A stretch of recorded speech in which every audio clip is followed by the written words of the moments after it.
Hello and welcome to the Unseen Question. When people talk about free will in a religious sense, it usually comes up as a neat explanation for why the world is filled with suffering, injustice, and moral failure. The argument goes something like this. God gave humans free will so that they could choose between good and evil. If evil exists, it's because humans misuse that gift. That way, responsibility shifts from God onto people, while God remains blameless. But when you start looking closer at this idea, cracks appear everywhere. The more carefully you think about it, the less sense it makes. And when you raise certain questions about free will, the entire structure of the belief begins to wobble. Take the first problem. If God already knows the future, then free will is an illusion. If an all-knowing being exists, it means the future is fixed. Every decision you'll ever make is already known in advance. That doesn't just mean God can guess what you'll choose. It means your choice is already determined. You couldn't do otherwise, because if you did, God's knowledge would be wrong. And if God can't be wrong, then your freedom vanishes. What looks like choice is just acting out a script already written. Some believers try to resolve this by saying God is outside of time, that he simply sees your choices rather than determining them. But even that doesn't solve the contradiction. If a being outside of time sees your entire life as a finished painting, then each brushstroke is already set. You can't repaint one corner of the canvas. You can only move through the picture as it already exists. That doesn't sound like freedom. The second problem is that free will assumes everyone has the same ability to make fair and rational choices, but that's simply not true. Some children are born into violence, poverty, or indoctrination. Others grow up with safety, education, and opportunities. A child raised in a strict environment where questioning religion is punished doesn't have the same freedom as one who is allowed to explore ideas. If God designed the system, he would know these conditions shape what people believe and how they act. Holding both children equally responsible makes no sense. Psychologists have shown how strongly environment affects behavior. People exposed to trauma are more likely to struggle with addiction, aggression, or distrust. People given proper nutrition and stable homes are more likely to thrive. If a divine plan is supposed to judge everyone based on free choices, why stack the deck so unevenly? A third problem comes from brain science itself. Every year, new studies show that our decisions can be predicted before we're even aware of making them. In experiments using brain scans, researchers can detect patterns of neural activity seconds before someone presses a button or chooses between two options. That suggests consciousness might be more of a bystander, watching decisions unfold after the brain has already set them in motion. If that's true, then what believers call free will looks more like a story we tell ourselves after the fact. And this leads into the fourth problem. If our brains are products of biology, genetics, and environment, then what room is left for a mystical kind of freedom? If you grew up in a violent household, your brain wires itself to expect danger. If you have a certain genetic predisposition, you may be more likely to struggle with impulsivity. None of that feels like the blank slate of choice that religious teachings assume. Saying you freely chose ignores the deep causes that push behavior in predictable directions. The fifth issue is moral responsibility itself. Religious teachings often say God punishes or rewards people based on their free choices. But if free will is flawed, or if it doesn't exist in the way it's described, then the entire system of eternal reward and punishment collapses. What sense does it make to burn someone in hell for decisions that were shaped by forces outside their control? Wouldn't that be the equivalent of punishing a person for being left-handed or for being born with poor eyesight? This connects to the sixth problem, the idea that God allows horrific suffering in order to preserve free will. Believers sometimes say that God doesn't intervene to stop murder or abuse, because that would interfere with human freedom. But this explanation breaks down quickly. First, what about natural disasters? A hurricane doesn't need free will to devastate lives. And second, there are many situations where God could intervene without removing choice. For example, he could stop a bullet in midair without erasing the shooter's decision to fire it. He could prevent a child from being harmed without taking away the parent's ability to choose neglect. The argument that free will requires suffering doesn't hold up to scrutiny. The seventh issue is that free will and divine intervention are often contradictory. If God answers prayers, performs miracles, or nudges people towards certain decisions, then he's interfering with freedom constantly. If God saved someone from a car crash, then he changed the outcome of someone's free choice to drink and drive. If he guided a believer toward meeting their spouse, then he manipulated countless variables of timing and circumstance. Either God interferes, and free will isn't absolute, or he doesn't interfere at all. And the idea of a loving, caring God becomes much harder to defend. The eighth problem with free will in religious thought is accountability across time. If God is eternal and unchanging, then his plan must also be eternal and unchanging. But if that's the case, then nothing you do can surprise him. Your life was already factored in before you were born. So when people say you chose the wrong path, it overlooks the fact that the path was already accounted for in the grand design. Can you really be responsible for walking the trail when the map was drawn before you existed? The ninth issue is psychological manipulation. Think about how religion frames choice. Obey God and receive paradise, disobey and suffer eternal punishment. That isn't freedom in any meaningful sense. It's like a parent saying, "You're free to disobey me, but if you do, I'll lock you in the basement forever." A choice made under extreme threat or coercion isn't a real choice. It's compliance under duress. The language of free will is used, but the structure looks a lot more like control through fear. This becomes even clearer with children. Kids raised in religious households are often told from a young age that failing to believe will result in unimaginable torment. By the time they're old enough to choose, their entire framework of morality is already built on fear. Calling that free will is misleading. It's like planting a tree in a narrow cage and then claiming it grew freely. The 10th problem is cultural relativity. Across the world, people born in different regions overwhelmingly adopt the religion of their family or culture. If you're born in Saudi Arabia, you're far more likely to grow up Muslim. If you're born in Utah, you're far more likely to grow up Mormon. And yet, each group claims their followers are exercising free will by choosing the true faith. When belief is so tightly linked to geography, the word choice loses most of its meaning. Are people truly free to pick, or are they simply products of where and when they were born? This ties into the 11th problem, the concept of eternal consequences for temporary actions. Religious teachings often insist that humans, through their free choices, determine their eternal destiny. But think about what that implies. A finite creature with limited knowledge, raised under specific conditions, is expected to make perfect choices in a short lifespan. And if they fail, the punishment is infinite. That's not justice, and it certainly isn't freedom. It's setting up a game where the stakes are impossible and the odds are stacked. When you piece all these problems together, the notion of free will in religious doctrine begins to look less like a coherent idea and more like a convenient shield. It explains away evil without resolving the contradictions. It gives people the sense of responsibility without acknowledging the overwhelming forces that shape behavior. And it justifies eternal punishment under the illusion of fairness. But there's more to consider here. For example, think about how free will is used as an answer to suffering in the natural world. When believers are asked why children die from disease, the response is often that God allows suffering so humans can exercise free will. But how does a virus have anything to do with free will? How does a child with leukemia reflect anyone's choice? The explanation collapses the moment you ask how non-human events fit into the picture. Even when suffering is caused by humans, the free will defense still raises more questions than it answers. If God truly values free will above all else, then why does he interfere in some cases but not in others? Stories in religious texts describe God flooding the earth, striking down armies, or hardening someone's heart to fit his plan. In those cases, free will wasn't protected. It was overridden. Yet when confronted with genocide, slavery, or abuse in modern times, the explanation is that God doesn't interfere because of free will. The inconsistency is impossible to ignore. There's also the question of why free will should even be the ultimate value in the first place.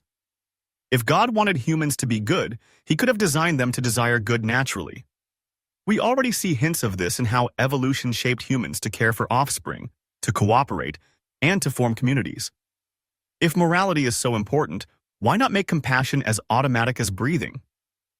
Instead, religious teachings say God valued freedom so highly that he allowed war, torture, and endless suffering. That raises the question, is this really the best possible world an all-powerful, all-loving being could design? And if free will is so central, why do so many religious traditions emphasize obedience rather than freedom? People are told not to question, not to doubt, not to explore outside boundaries. Commands are issued, rituals are enforced, and deviation is punished socially and spiritually. Where's the free will in a system that demands submission as the highest virtue? These questions aren't just abstract puzzles. They affect real lives. When people believe suffering is the result of free will, they may stop looking for practical solutions. If someone commits violence, it's seen as a moral failure instead of a social or psychological problem that can be understood and prevented. If someone rejects faith, it's seen as rebellion rather than the outcome of reasoning and environment. The belief in free will shapes how societies handle justice, compassion, and responsibility. One of the most overlooked problems with the free will argument is how it shifts blame away from God while still crediting him for the good. When a tragedy happens, believers say it was because humans misused their freedom. But when something fortunate happens, it's often attributed to God's blessings or guidance. This imbalance creates a double standard. God gets praised for good outcomes, but never held responsible for bad ones. Yet if both good and bad occur within the same framework of free will, the logic should apply consistently. This double standard becomes clearer when you look at cases of extreme suffering. Consider a natural disaster where thousands die. Survivors might say, "God spared me," or "God answered my prayer." But what about the thousands who prayed and still perished? The free will argument doesn't explain this. It only deflects responsibility. If God is actively saving some, then he's also actively not saving others. That has nothing to do with human freedom. Another dimension worth considering is how free will is framed in theology versus how people actually experience choice. In theology, free will is described as this ultimate, clean, rational ability to choose between good and evil. But in practice, people's decisions are shaped by emotions, instincts, and unconscious drives. Neuroscience has shown how much of human behavior is influenced by hidden biases and gut reactions. Most people don't carefully weigh every choice on some moral scale. They react, they improvise, and only later construct a narrative about why they acted. So the kind of free will described in sermons doesn't match the messy reality of how human brains operate. And if you press the point further, it becomes difficult to say where free will even begins. If a person suffers from a mental illness that clouds judgment, are they still freely choosing? If a person is manipulated through propaganda, is their decision truly free? If someone is born with a low capacity for impulse control, shaped by both genetics and environment, where is the unconditioned freedom in their choices? Religious teachings rarely address these complications, yet they are central to real human behavior. Then there's the question of why an all-powerful God would need to rely on free will in the first place. If his ultimate goal is for people to love him, why design a system where love can so easily be distorted by ignorance, manipulation, or trauma? Love under threat of punishment doesn't look like authentic love at all. It looks like compliance. And if love is the highest virtue, wouldn't it make more sense to design beings who naturally flourish in love rather than beings who must constantly resist temptation and confusion just to reach it? The free will defense also ignores how deeply inequality undermines freedom. A wealthy person with access to education, healthcare, and stability has far more room to make thoughtful decisions than someone trapped in poverty or systemic oppression. If eternal judgment is based on free choices, then these inequalities become cosmic injustices. Punishing both people as if they had equal freedom is like punishing a bird for not flying after breaking its wing. There's also the matter of scale. Religious doctrines often claim that one small choice can tip the balance toward eternal damnation. But if human life is finite and fleeting, why would infinite consequences hang on it? We don't hold toddlers eternally accountable for the mistakes they make when they lack understanding. Yet humans, with limited lifespans and limited information, are said to face eternal consequences for misjudgments. This doesn't resemble fairness, it resembles a trap. And think about how many people never even get the chance to choose in the way religion demands. Millions die in infancy. Others live and die in cultures that never expose them to a particular version of the faith. Are they condemned for failing to choose what they never had access to? Religious explanations sometimes claim that God judges people based on what they would have chosen if given the chance. But that's speculation stacked on top of speculation, and it only underlines the weakness of the entire system. If the truth were clear and accessible, there wouldn't need to be mental gymnastics about hypothetical choices. Another problem is that the concept of free will in religion often contradicts the idea of God's sovereignty. In many traditions, God is described as controlling history, guiding nations, and ensuring that his ultimate plan unfolds. But if history is guaranteed to follow God's design, then human choices are only instruments to achieve that design. The illusion of freedom might exist, but the outcome is already determined. That makes human responsibility less like independent choice and more like participation in a predetermined script. There's also the issue of how morality itself is defined. If God is the source of morality, then choosing differently isn't truly a choice. It's simply disobeying an imposed command. That's not the same as discovering or reasoning about morality for yourself. It's closer to following orders. And if morality exists independently of God, then free will doesn't require a divine framework to function. In either case, the religious defense weakens. One more angle worth raising is how free will has historically been used to justify suffering. Throughout history, when people questioned why injustice or evil exists, leaders often pointed to free will as an explanation. This diverted attention away from questioning whether the system itself was unjust. It's a way of keeping people focused inward, blaming themselves or their neighbors, instead of asking larger questions about power, fairness, or the divine plan. By making people feel personally guilty for exercising freedom, institutions could avoid responsibility for deeper problems. When you look at all of these angles together, the picture becomes clearer. Free will, as presented in religious contexts, is less a coherent explanation and more a rhetorical tool. It deflects, it shifts blame, it maintains control, and it shields contradictions. Once you pull at the threads, the whole fabric starts to unravel. Another layer to this problem is how believers often treat free will as if it only applies to moral decisions. Choices like whether to lie, cheat, or kill are seen as matters of free will, while other aspects of life are treated as beyond human control. Yet the line between these categories isn't as clear as it sounds. For example, research shows that stress and poverty increase the likelihood of crime. Addiction alters the brain's chemistry in ways that make resisting impulses extremely difficult. So when someone acts immorally, how much of that was really a free decision versus the weight of external and internal factors pressing them toward it? This tension shows up in criminal justice systems too. Courts struggle with questions of responsibility. Should a person with a severe mental illness be punished the same way as someone fully aware of their actions? Even secular societies recognize that not all choices are equally free. Yet religion often ignores these nuances, painting every decision as an unfiltered act of will. The reality is far more complicated. Another overlooked contradiction comes from prayer. Believers often pray for guidance, asking God to influence their choices. But if free will is sacred, why would God interfere by steering decisions? And if he doesn't respond, what's the point of asking? Either way, prayer undermines the notion of independent, untouched freedom. The way religious traditions handle temptation raises similar contradictions. In many teachings, humans are said to be constantly influenced by spiritual forces, angels, demons, or even Satan himself. But if these forces are pulling at your mind, then free will is no longer a neutral space. It becomes a battlefield where external powers are actively interfering. How can someone be held fully accountable when supernatural forces are said to be tugging at their very thoughts? Some believers argue that free will is necessary for genuine morality. The idea is that love, kindness, and virtue only have value if freely chosen. But this argument falls apart when you consider everyday reality.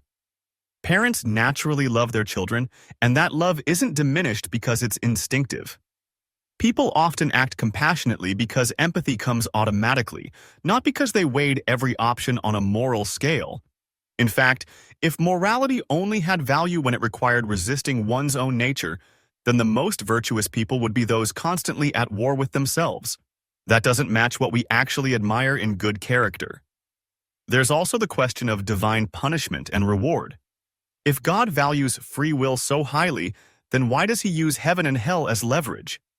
True freedom would mean allowing people to act without coercion, without eternal consequences hanging over them.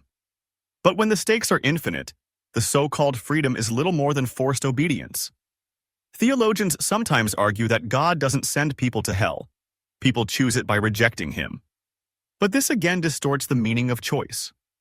No one freely chooses eternal torment. They simply make decisions based on limited information, upbringing, or doubts. Framing that as choosing hell is like saying a person freely chose to starve because they didn't accept the single meal offered to them. Then there's the issue of consistency across doctrines. Different branches of Christianity interpret free will differently. Some emphasize predestination, where God has already chosen who will be saved.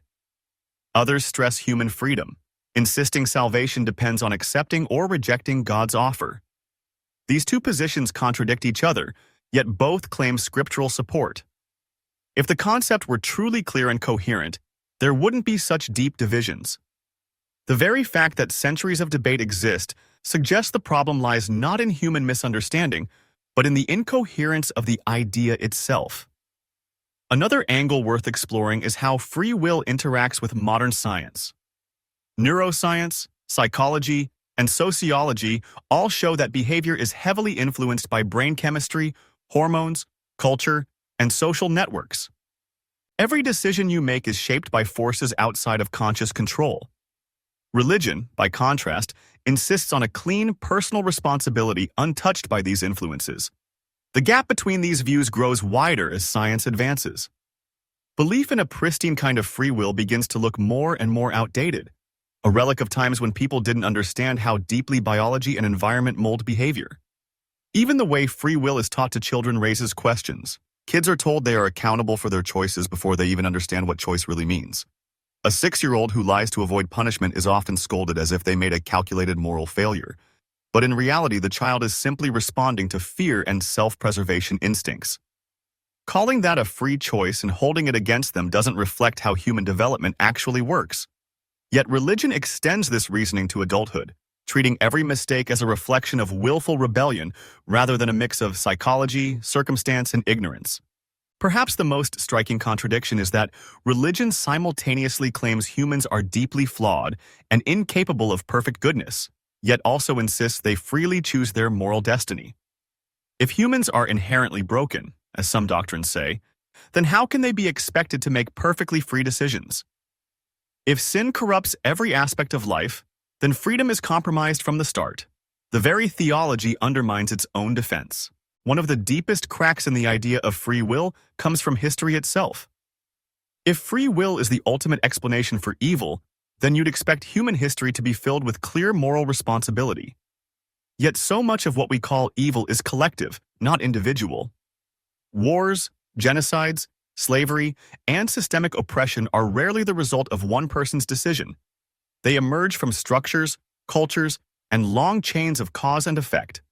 To pin all of that on the free will of individuals misses the larger truth. Humans are embedded in systems that push and pull them in powerful directions. Holding people eternally accountable for choices made inside those systems is like blaming a fish for swimming with the current. And if we look at suffering caused by natural causes, the problem grows sharper. Diseases, earthquakes, droughts, none of these require human choice. To say free will explains suffering is simply irrelevant here. A child who dies of malaria didn't lose a moral gamble. A village destroyed by an earthquake wasn't exercising its will. Free will has no explanatory power when it comes to natural evil, and yet believers often extend the defense there anyway as if repeating the phrase makes it fit. It's also worth considering how free will is supposed to function in the afterlife. If free will is so precious in this world, do people still have it in heaven? If yes, then evil could arise there too. If no, then why was free will so important on Earth if it's abandoned in eternity? The inconsistency is glaring. Either heaven risks repeating the same problems we see here, or heaven involves removing freedom altogether. Neither option supports the claim that free will is a coherent or satisfying explanation. Another subtle problem lies in the moral weight religion places on belief itself. Many doctrines claim that the central free choice is whether to believe in God. But belief isn't something you can simply choose like picking a meal off a menu. Belief is a response to evidence, arguments, and upbringing. If someone is unconvinced by religious claims, that isn't an act of rebellion. It's an honest reaction to what they've encountered. Punishing or rewarding people for what they believe assumes that belief is a free act of will. But in reality, belief forms when the mind finds something convincing.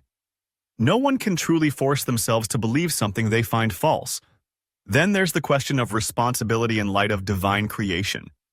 If God designed every human, then he also designed their capacities, tendencies, and limits. If a person struggles with anger or doubt or fear, those aren't qualities they freely installed in themselves. They're part of the design. To hold someone eternally responsible for flaws built into them is like punishing a robot for malfunctioning when you were the one who built the circuitry. If God is the creator of everything, then even the conditions of free will trace back to him. At the heart of all of this lies a contradiction between freedom and omnipotence. If God is truly all-powerful, then nothing happens outside his will. And if nothing happens outside his will, then every choice we make was either caused or allowed in such a way that it could not have been otherwise. Calling that free will is just dressing determinism in different clothes. The claim that you are free but God is in control collapses into incoherence as soon as you hold both ideas side by side. Some defenders try to soften the problem by saying free will is a mystery, that humans cannot fully understand how it works. But that answer is an escape hatch, not an explanation. If something is declared a mystery whenever contradictions appear, then it isn't really a coherent belief at all. It's simply a way to avoid admitting the system doesn't add up. When you line up these problems, foreknowledge, inequality, psychology, coercion, cultural relativity, natural disasters, prayer, temptation, eternal punishment, and divine design, the free will defense begins to look less like a serious explanation and more like a patchwork meant to hold an unstable framework together. It may comfort those who don't look too closely, but once you examine it, the holes become impossible to ignore. And the consequences of this aren't just theoretical. When people accept the free will defense, they often dismiss questions about justice, suffering, and compassion. They can shrug off horrific events by saying, "That's just free will at work." They can blame victims for their misfortunes instead of acknowledging the complexity of circumstance. They can absolve God of responsibility for horrors while still crediting him for every blessing. This mindset affects how people see the world, how they treat others, and how they respond to human suffering. The truth is, human freedom is far more limited, complex, and fragile than the religious story suggests. We are shaped by our biology, our environments, our cultures, and countless factors beyond our control. We do make choices, but they are always constrained and conditioned. Recognizing this doesn't diminish responsibility, but it does call for compassion and understanding. Instead of blaming people for misusing their freedom, we can ask what shaped their actions and how those conditions can be changed. Instead of excusing suffering as the price of free will, we can look for real solutions to prevent and alleviate it. Yet, in the end, the religious notion of free will tries to serve too many purposes at once. It's meant to explain evil, preserve God's goodness, maintain human responsibility, and justify eternal judgment. But by trying to hold all these roles, it collapses under its own contradictions. What's left is a story that might sound satisfying at first, but unravels under honest scrutiny. And that's the real problem. Once you start asking questions about free will, the answers raise more problems than they solve, which is why, more often than not, you're told not to ask.